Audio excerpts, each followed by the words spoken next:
आत्मा तेरी माटी तेरा देश पहले, दुनिया के सारे सुख पीछे है मेरा देश पहले।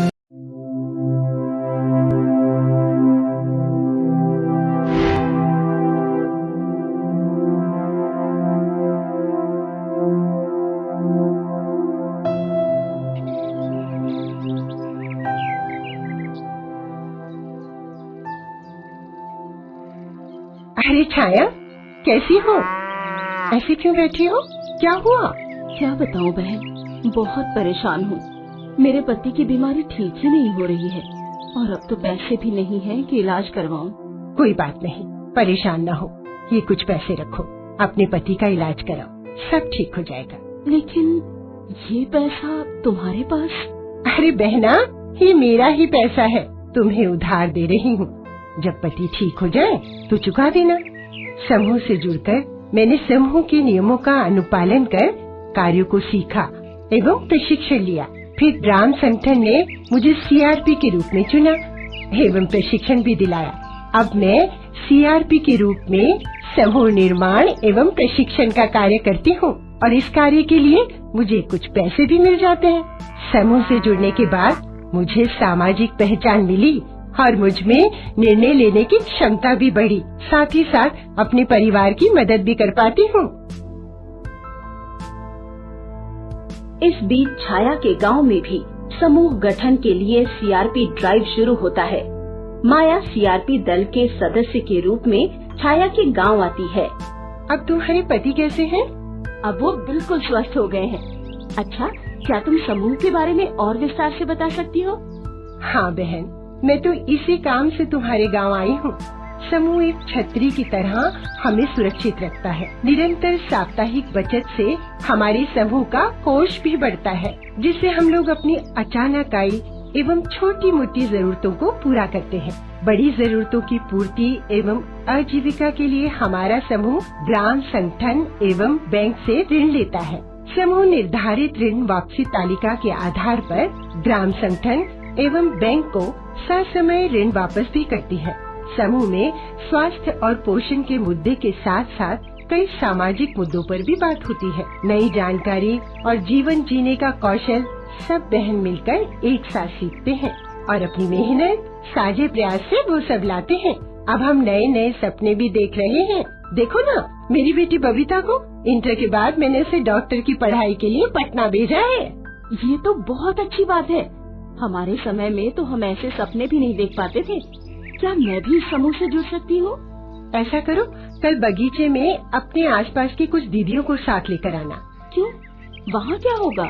वहाँ हम सब मिलकर यहाँ भी समूह बनाने पर चर्चा करेंगे। ठीक है माया, मैं जरूर आऊँगी। हाँ, जरूर आना और साथ में अपने पड़ोस की दीदियों को भी लाना।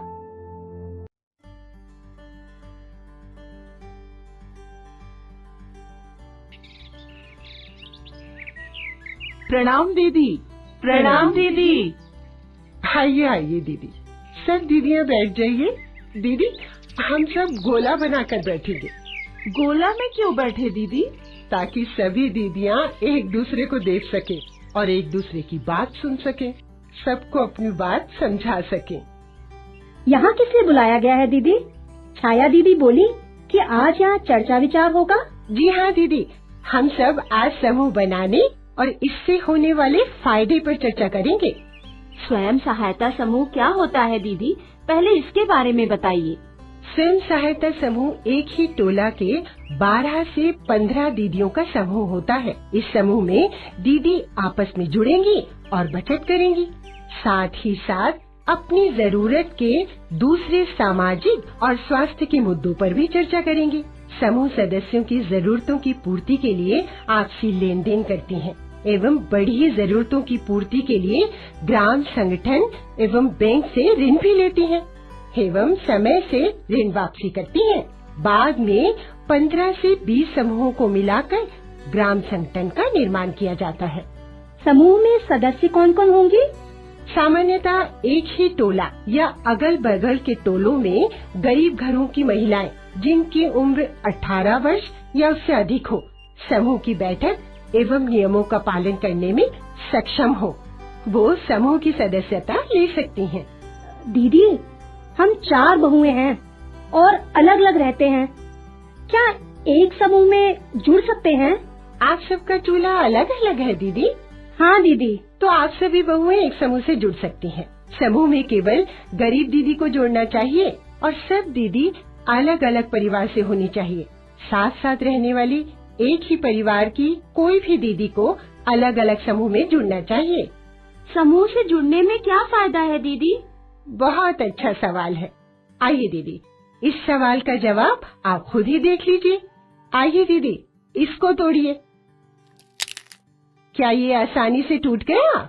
हाँ दीदी, ये तो बिना मेहनत के आसानी से टूट गया। तब इसका मतलब आप सब दीदी लोग ऐसे ही हैं, अकेली सूखी लकड़ी की तरह। कोई दुख मुसीबत आया तो आसानी से टूट गई। अब दीदी इसको तोड़िए।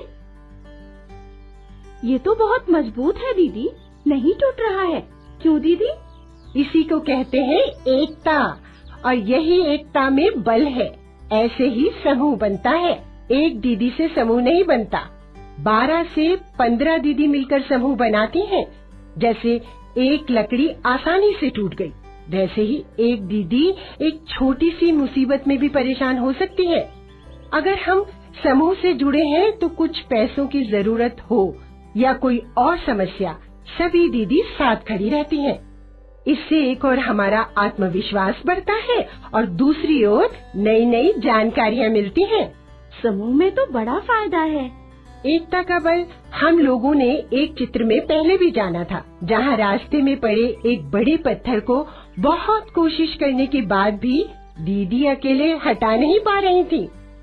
आखिर उस दीदी ने और दीदियों को बुलाया और सहयोग लिया।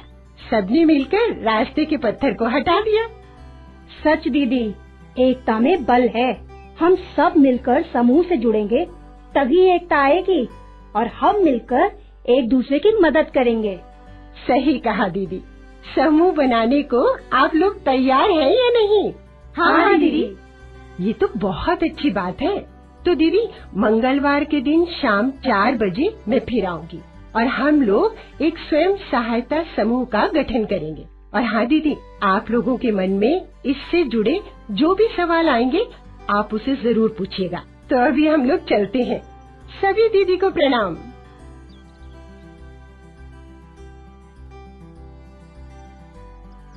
सभी दीदी को प्रणाम। प्रणाम दीदी। अच्छा, अब हम प्रस्ताव लिखते हैं।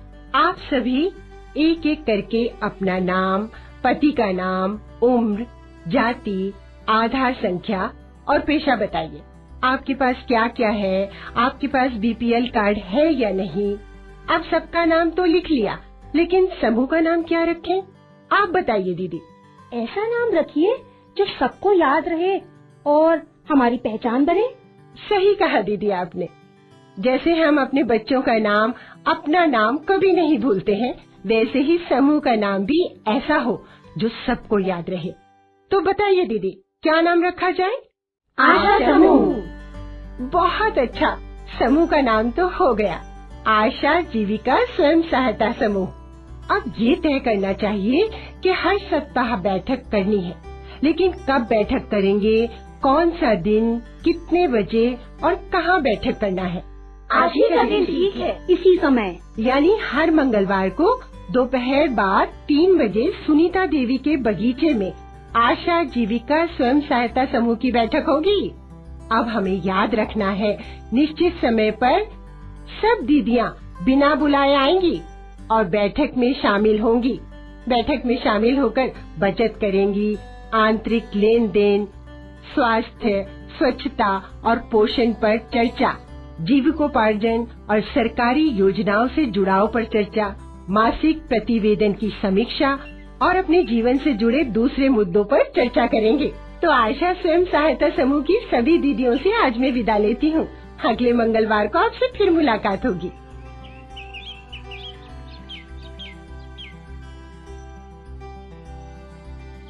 समूह के सही संचालन के लिए सबसे पहले समूह की नियमावली बननी चाहिए। आज सबसे पहले आप लोग विचार विमर्श कर अपना नियम बनाएं और बैठक रजिस्टर में लिख लें, ताकि हर समय ये आपको याद रहे। समूह नियमावली बनाना क्यों जरूरी है? नियम बनाना जरूरी है। नियम का सही पालन करने से विवाद नहीं होता है। समूह नियमावली में किन किन विषयों को रखना चाहिए? समूह नियमावली में कार्य क्षेत्र, समूह का उद्देश्य, समूह का कार्य, सदस्यों का कार्य और उत्तरदायित्व, समूह की सदस्यता, समूह की बैठक, बचत, ऋण का लेन देन, पदधारियों का चयन, पदधारियों का कार्य उत्तरदायित्व, बैंक खाते का संचालन, लाभांश का वितरण, नियमावली में संशोधन, समूह के विघटन का नियम इत्यादि का चर्चा होनी चाहिए। इस तरह समूह की सभी महिलाएं चर्चा करके नियमावली बनाती हैं।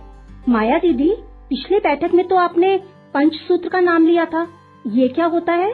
हाँ दीदी, पिछली बैठक में मैंने कहा था कि हम लोग एक पंचसूत्र जानेंगे, तो आज हम लोग उस पर ही चर्चा करेंगे। आप लोगों के लिए जैसे परिवार चलाना आसान है, उसी तरह समूह भी चलाना आसान है, लेकिन 5 बात 5 सूत्र हमेशा ध्यान में रखना चाहिए। देखिए दीदी, ये हमारी हथेली है, इसमें क्या है? 5 अंगुलियां हैं और यही 5 अंगुलियों में समूह चलाने का नियम है। इसको पंचसूत्र कहते हैं। क्या कहते हैं दीदी? पंचसूत्र। अब दीदियाँ मेरे साथ दोहराइए। नियमित साप्ताहिक बैठक, नियमित साप्ताहिक बैठक, नियमित साप्ताहिक बचत, नियमित साप्ताहिक बचत, नियमित साप्ताहिक आपसी लेन देन, नियमित साप्ताहिक आपसी लेन देन, नियमित समय पर उधार वापसी, नियमित समय पर उधार वापसी, नियमित साप्ताहिक सही खाता बही का लेखा जोखा, नियमित साप्ताहिक सही खाता बही का लेखा जोखा। अब दीदी ये जानिए कि ये क्यों जरूरी है। साप्ताहिक बैठक करने से हम एक दूसरे को जानेंगे, आपस के दुख दर्द को जानेंगे और मिलकर अपनी समस्या हल करेंगे। इसलिए जरूरी है कि हम नियमित साप्ताहिक बैठक करें। यदि महीने में एक बार 100 रुपए जमा करना पड़ेगा तो भारी लगेगा। हम सब गरीब लोग हैं, छोटी छोटी बचत करेंगे तो आसानी होगी और बोझ भी नहीं लगेगा। इसलिए जरूरी है कि हम करें नियमित साप्ताहिक बचत। दीदी, हमने स्वयं की सहायता के लिए समूह बनाए हैं। यदि समूह में किसी दीदी को कुछ पैसे की जरूरत है तो किसी के आगे हाथ फैलाने से अच्छा है कि समूह से कम ब्याज और आसान किश्तों पर कर्ज लें। समूह के अंतर्गत नियमित लेन देन से ब्याज के साथ साथ समूह की राशि भी बढ़ेगी। इसलिए जरूरी है कि हम करें नियमित साप्ताहिक लेन देन। यदि सही समय पर पैसा मिला तो उसको सही समय पर वापस भी करना जरूरी है। ऋण किश्त का भुगतान वापसी नियोजन तालिका अनुसार करें। प्रत्येक सदस्य की ऋण किश्त उनके घर की आर्थिक स्थिति जैसे मासिक आमदनी, खर्च, बाहरी ऋण, उपलब्ध संसाधन इत्यादि अनुसार तय करना जरूरी होगा। इससे समूह सदस्य को ऋण लेने की क्षमता अनुसार ऋण मिलेगा और ऋण किश्तों की नियमित वापसी भी संभव हो जाएगी, जिससे समूह निरंतर आगे बढ़ता जाएगा। 5वां सबसे जरूरी है नियमित रूप से बचत एवं लेन देन का खाता बही लिखना, यानी साप्ताहिक बचत कितना हुआ, कौन सी दीदी ने कितनी बचत की, कौन सी दीदी ने कितना पैसा या ऋण लिया है, कौन सी दीदी ने कितना ऋण वापस किया एवं कुल कितना ऋण वापस हुआ, कितना ब्याज बनेगा, कब लौटाना है, दीदी जब पैसा लौटाए तो कितना लौटाए, कितना ब्याज हुआ और कितना मूलधन हुआ। ये सब नियमित रूप से समूह बैठक में ही जीविका मित्र की मदद से लिखना है। यदि नहीं लिखेंगे तो हिसाब गड़बड़ा जाएगा, पता ही नहीं चलेगा कि कुल कितनी बचत हुई और एक एक दीदी की कितनी बचत हुई और कौन सी दीदी के पास कितना पैसा है, कब लौटाना है, कितना ब्याज लगेगा। लेकिन दीदी, हम तो इतना पढ़े लिखे भी नहीं हैं, ये सब कैसे करेंगे? कोई बात नहीं दीदी, समूह में और दीदियां हैं ना, उनसे सहायता ले लीजिए। घर परिवार में बहू बेटी से सहायता लेकर खाता बही लिखवा लेंगे। कोई मैट्रिक पास दीदी हो तो उनको चुन लीजिएगा और वही दीदी खाता बही लिख देंगी। 1 महीने बाद समूह को 3 रजिस्टर मिलेंगे। इसी रजिस्टर में हिसाब किताब लिखा जाएगा। जिस दीदी को आप लेखा जोखा के लिए चुनेंगी उसको जीविका मित्र कहते हैं। उनकी ट्रेनिंग होगी दीदी कि कैसे समूह का संचालन करना चाहिए, कैसे लेखा जोखा लिखें और समूह का खाता व्यवस्थित रखें। जीविका मित्र बचत के साथ साथ आपको कई तरह की जानकारियाँ भी देंगी। इससे एक और आजीविका के अवसर बढ़ेंगे और आपको सामाजिक और स्वास्थ्य एवं पोषण के मुद्दों पर नई नई जरूरी जानकारियाँ भी मिला करेंगी। पंचसूत्र के अलावा समूह को सशक्त करने के लिए और 3 महत्वपूर्ण बिंदुओं पर ध्यान देना चाहिए। पहला, समूह को प्रत्येक महीने मासिक प्रतिवेदन पर बैठक में चर्चा और समीक्षा के बाद ग्राम संगठन में अनिवार्य रूप से जमा करना चाहिए।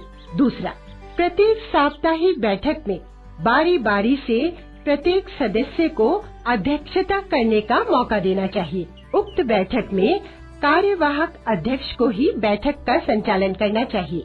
तीसरा, प्रत्येक सदस्य बैंकिंग प्रक्रिया जैसे नगद जमा करना, चेक जमा करना, बैंक बचत खाता एवं बैंक ऋण के लिए आवश्यक दस्तावेज तैयार करना इत्यादि से अवगत हो।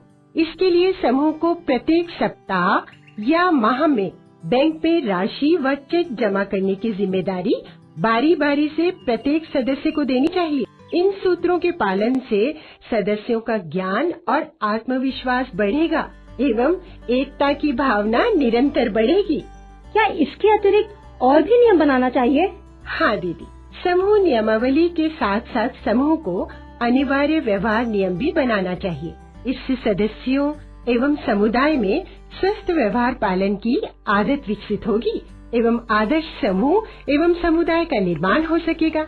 जैसे हस्ताक्षर सीखना, लड़की की शादी 18 वर्ष और लड़के की 21 वर्ष के बाद करना, शौच के बाद और खाना खाने से पहले साबुन से हाथ धोना, शौचालय का निर्माण एवं निरंतर उपयोग, शराबबंदी, 4 से 14 वर्ष के लड़के लड़कियों को हमेशा स्कूल भेजना, संस्थागत प्रसव को बढ़ावा देना, गर्भवती महिलाओं एवं बच्चों की देखभाल और संपूर्ण टीकाकरण करवाना, 6 महीने तक के बच्चों को जन्म के तुरंत बाद से केवल और केवल मां का दूध देना, बच्चों, किशोरियों और महिलाओं के समुचित पोषण पर ध्यान देना एवं 6 महीने के बाद बच्चों को ऊपरी आहार देना। आपको ये बात भी अच्छे से समझ जानी चाहिए कि समूह के पदाधिकारी कैसे चुनते हैं। अब आप सब मिलकर समूह के पदधारियों जैसे अध्यक्ष, सचिव और कोषाध्यक्ष का चुनाव कीजिए। समूह का लीडर जैसे अध्यक्ष, सचिव और कोषाध्यक्ष कैसा होना चाहिए दीदी? समूह के लीडरों को सहयोगात्मक होना चाहिए। ऐसा नेता चुनिए जो समझदार, ईमानदार और मेहनती हो, जो समूह की चिंता करे। उन्हें समूह की समस्याओं और विवादों का निपटारा सभी सदस्यों को विश्वास में लेकर एवं सूझबूझ से करना चाहिए। समूह को कम से कम 2 वर्षों में 1/3 नेतृत्वकर्ताओं या लीडर का बदलाव करना चाहिए। इससे संगठन में पारदर्शिता आती है, जो संगठन की मजबूती के लिए जरूरी है। निरंतर अंतराल में नेतृत्व बदलाव निरंकुश नेतृत्व की संभावनाओं को कम करती है। इससे संगठन में कभी कुशल नेतृत्वकर्ता की कमी नहीं होगी। समूह के लीडरों या पदधारियों के चयन में अनुसूचित जाति, जनजाति सदस्यों को प्राथमिकता देनी चाहिए। इससे उनमें लीडरशिप की क्षमता विकसित होगी। अच्छा, आप मिलकर अध्यक्ष, सचिव और कोषाध्यक्ष का चुनाव कर लीजिए। कैसे चुने दीदी? आपस में राय बात करके चुन लीजिए। सुनीता दीदी अध्यक्ष के लिए। हाँ, समूह में बैठने के निर्णय में वो हमारी मदद करेंगी। हाँ, सही है। सुनीता दीदी अध्यक्ष। छाया दीदी पढ़ना लिखना अच्छा जानती हैं। इनको सचिव बनाया जाए ताकि बैठक बुलाने के साथ साथ कुछ लिख भी सकें। हाँ, छाया दीदी सचिव और परी दीदी कोषाध्यक्ष। कितना हिसाब किताब बढ़िया से रखती हैं। सुनीता दीदी अध्यक्ष, छाया दीदी सचिव और परी दीदी कोषाध्यक्ष। यही नाम सही है ना? हाँ दीदी, सही है, सब ठीक है। समूह के लीडरों की कुछ जवाबदेही होती है जिसे उन्हें निश्चित तौर से निभाना चाहिए।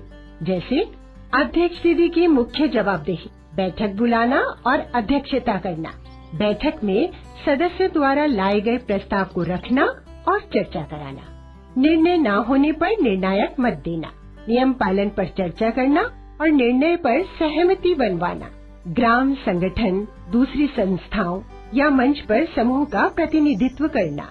सचिव दीदी की मुख्य जवाबदेही समूह में लिए गए सभी निर्णयों को लागू करवाना, कागजातों और संपत्तियों का रख रखाव करना, समूह का मासिक प्रतिवेदन जीविका मित्र की मदद से बनाना और बैठक में प्रस्तुत करना, ग्राम संगठन और अन्य मंचों पर समूह का प्रतिनिधित्व करना, कोषाध्यक्ष दीदी की मुख्य जवाबदेही, जीविका मित्र की मदद से समूह की सभी बैठकों में हिसाब किताब पेश करना, समूह निधि की देखरेख करना, सभी प्रकार के ऋण की वापसी की जांच और संग्रह करना, ग्राम संगठन और अन्य मंचों पर समूह का प्रतिनिधित्व करना।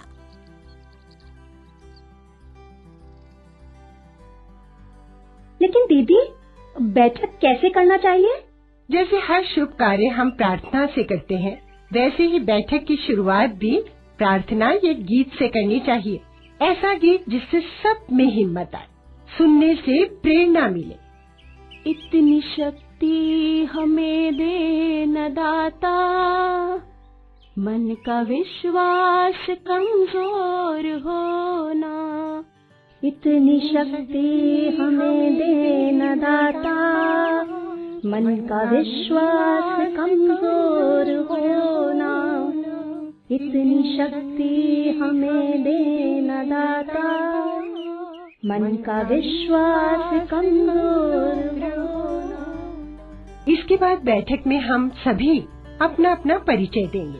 परिचय में हम अपना नाम बोलेंगे, स्वयं सहायता समूह का नाम बोलेंगे। इसके बाद समूह में किस पद पर है, अध्यक्ष, सचिव, कोषाध्यक्ष या सदस्य, ये बताएंगे। जैसे मैं अपना परिचय देती हूँ। मेरा नाम माया कुमारी है और मैं मंगला जीविका स्वयं सहायता समूह की कोषाध्यक्ष हूँ। अब आप सब एक एक करके अपना परिचय दीजिए। अब आज की बैठक के अध्यक्ष चुनेंगे। सुनीता देवी तो अध्यक्ष चुन ली गई, तो फिर से अध्यक्ष क्यों? बहुत जरूरी है।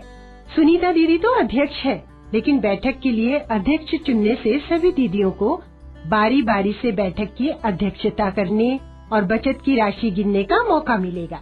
इससे सभी दीदियों का ज्ञान बढ़ेगा और दीदियां सीखेंगी। समूह संचालन की जिम्मेदारी सिर्फ लीडरों की नहीं, बल्कि सभी सदस्यों की होनी चाहिए। इससे समूह एक आदर्श समूह बनेगा एवं उद्देश्यों की पूर्ति कर पाएगी। तो आज की अध्यक्ष कौन होंगी? चिंता दीदी। आइए चिंता दीदी, आज आप बैठक की अध्यक्षता कीजिए। क्या समूह के संचालन के लिए कुछ नियम भी होते हैं? समूह के सही संचालन के लिए समूह को अपना नियम बनाना चाहिए। इसे समूह नियमावली कहते हैं। अब सभी दीदियों का बारी बारी से नाम लिया जाएगा और दीदियां अपना बचत का पैसा अपनी बगल वाली दीदी को देंगी और आगे बढ़ाते हुए चिंता दीदी को देंगी। चिंता दीदी के हाथ में पैसा आएगा तो परी दीदी रजिस्टर में उस दीदी के नाम से बचत राशि लिख देंगी।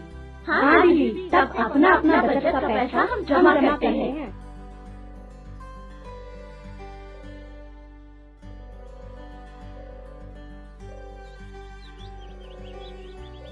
सुनीता देवी। आज की बचत सुनीता देवी की। बचत बहुत जरूरी है।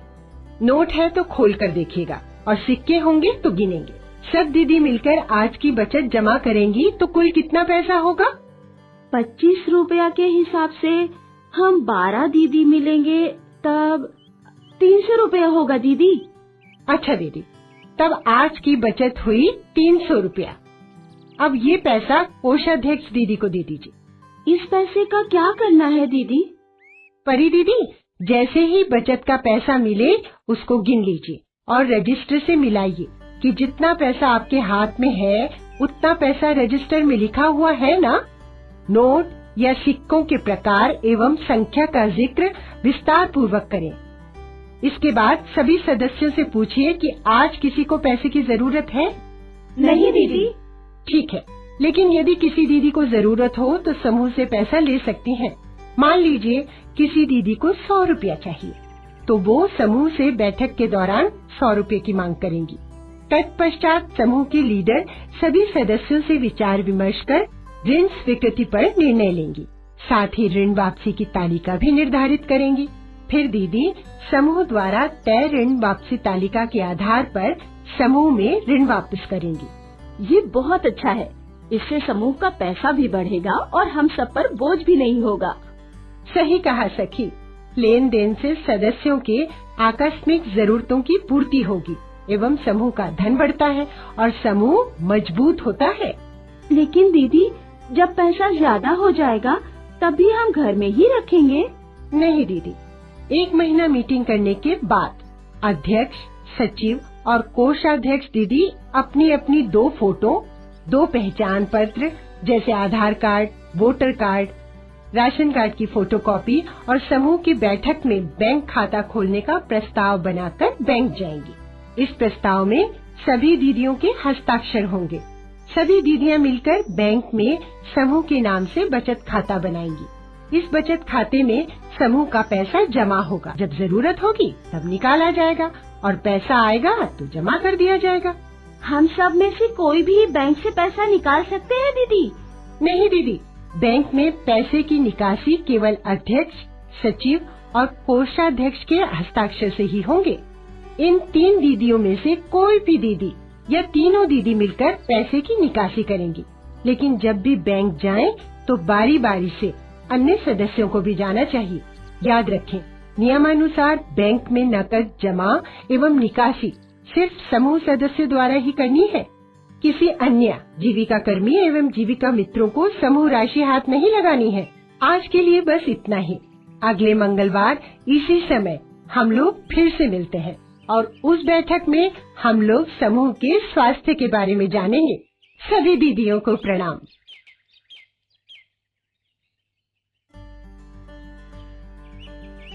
आज हम लोग समूह के स्वास्थ्य के ऊपर बातचीत करेंगे। हमें बुखार लगता है तो थर्मामीटर से नापते हैं, दूध लेना होता है तो लीटर से नापते हैं और अपनी आँखों से देखकर पता लगाते हैं कि दूध कितना है, सही है या नहीं। इसी प्रकार हम अपने स्वयं सहायता समूह की सेहत जान सकते हैं कि हमारा समूह ठीक है या नहीं। लेकिन कैसे? सबसे पहली बात, क्या समूह की बैठक हर सप्ताह होती है और हर सप्ताह समूह के सभी सदस्य इस बैठक में भाग लेते हैं? दूसरी बात, क्या समूह के सभी सदस्य हर सप्ताह अपनी बचत का हिस्सा जमा करते हैं और सदस्यों के बचत का विवरण बचत रजिस्टर में लिखा जाता है? तीसरी बात, क्या आपसी बचत का पैसा सदस्यों के बीच लेन देन में उपयोग किया जाता है? क्या सभी सदस्य जरूरत पड़ने पर उधार लेते हैं? चौथी बात, क्या उधार लेने वाले सदस्य निर्धारित समय से ब्याज सहित उधार लौटाते हैं? पांचवी बात, समूह का बही खाता सही समय पर लिखा जाता है? क्या साप्ताहिक बैठक में इसकी चर्चा होती है? छठी बात, क्या समूह बैंक ऋण निर्धारित ऋण वापसी तालिका के अनुसार समय से वापस करती है? दीदी, समूह की स्थिति जानने के लिए समूह का मासिक प्रतिवेदन बनाना होगा, जिसे समूह में किए गए कार्य की जानकारी के आधार पर भरना होता है एवं समूह बैठक में इसकी चर्चा करनी चाहिए और आगे चलकर इसे अपने ऊपर के संगठन ग्राम संगठन में जमा होता है। इसमें जीविका मित्र आपकी मदद करेंगी। समूह से जुड़ने के बाद हमें समझ में आ रहा है